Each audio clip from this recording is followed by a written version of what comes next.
How to fix Messenger couldn't load high-resolution image. In order for you to fix this issue, the very first thing you want to make sure that you are connected to stable internet connection. Make sure that the Wi-Fi is working properly.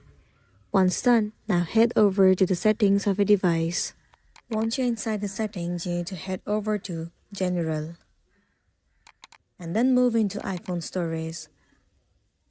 In this page, search for the application Messenger.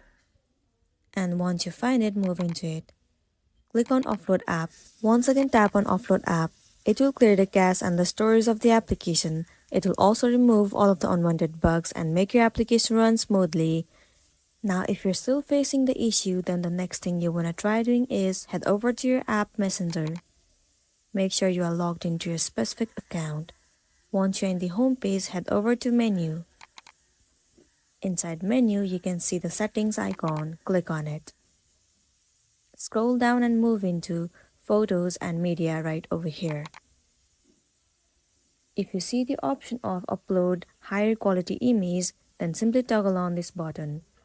Once you have toggled on, the image resolution will be fixed and then you'll be good to go. So that's the end of the video. If this video helped you, give it a like and check out our next tutorial. Thank you.